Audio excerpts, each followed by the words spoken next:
Asalaamu calaykum waraxmatullaahi wabarakaatu. Isku soo noqod wacan oo xiiso leh. Ilaahay wax walba oo dunida korkeeda saaray wuxuu ugu talagalay bini'aadamka. Wuxuu ugu talagalay annaga inaan ka faa'iidaysano. Walaqad karramnaa bani aadama. Waatuu Allah subxaana wa tacaala uu yiri waanu karaameena bini'aadamka. Wax walba oo dunida saarane ilaahay annagu inoogu talagalay.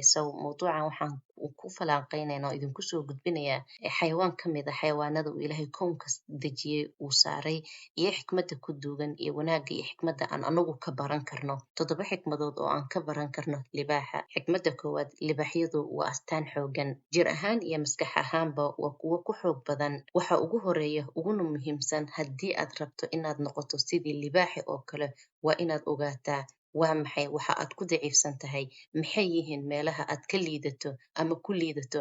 Markaad ogaato u howlgal, laakiin waa inaad ku kaabtaa meelaha aad awoodda ku leedahay. Calashaan meelaha aad daciifka ka tahay ku buuxi meelahaad awoodda ku leedahay.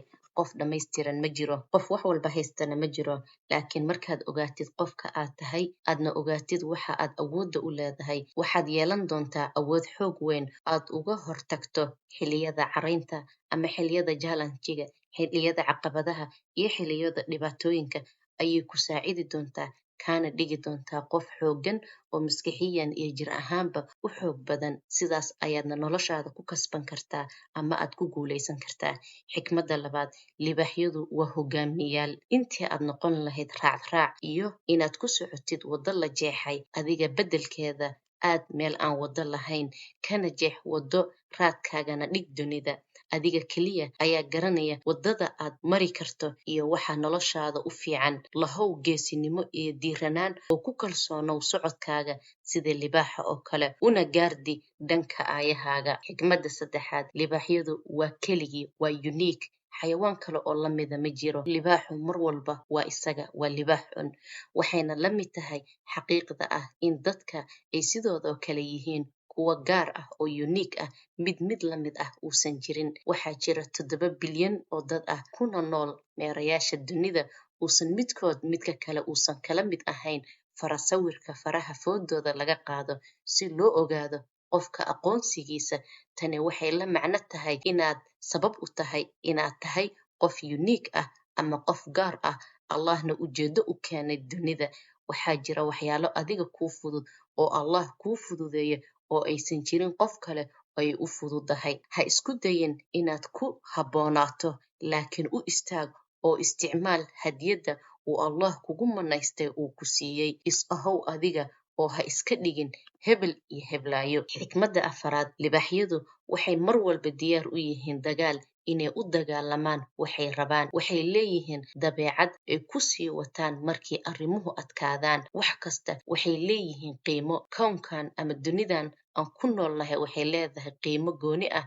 Haddaba haddii aad rabto wax qiimo leh noloshaada, u dagaalan oo u shaqayso ilaa aad ka gaaraysid qiimahaas, uguna dagaalan sida libaaxa oo kale. Xikmadda shanaad, libaaxyadu waa geesiyaal aan cabsanin. Waxay diyaar u yihiin inay wajahaan oo ay u adkaystaan khatarta. Xanuunka wadnaha libaaxa waa midka aan weligii cabsanin, mar walbana horay ayuu u sii socdaa.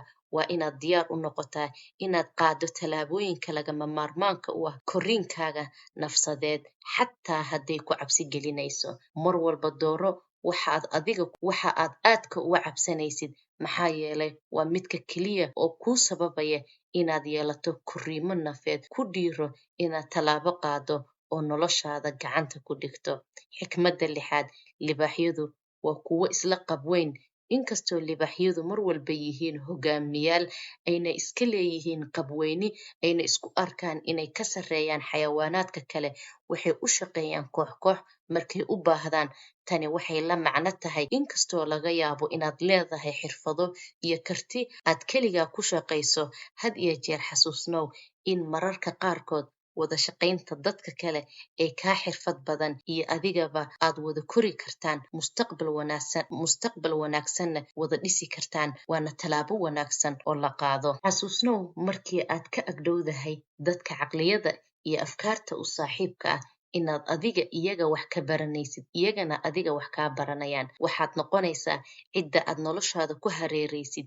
Haddii aad nolosha ku hareeraysid dadka nolosha ka dhacay maalin maalmaha ka mid ah, waxaad noqon doontaa mid iyaga ka mid ah. Cagsigeeda waxaa ah haddii aad isku hareeraysid dadka nolosha ku guulaystay, maalin iyaga oo kale ayaad noqon doontaa. Xikmadda toddobaad ee aan kusoo gabagabaynayo, libaaxa codkiisa waxaa laga maqlaa 5 mayl ka fog. Libaaxyadu way dhegaystaan naftooda, wayna la hadlaan markay u arkaan inay waajib tahay. Dhibaato ma lahan halkaad ka timi iyo halkaad u socotid, keliya u istaag, isna maqal oo dhegayso naftaada, maxaa yeelay sawaxanka ka soo baxaya naftaada iyo dhawaqa ayaa mudan inaad dhegaysatid, halka aad dhegaysan lahayd sawaxanka dadka kale ayna saameyn noloshaada ku yeelan lahaayeen. Waad ku mahadsantihiin dhegaysiga fiidiyowgan.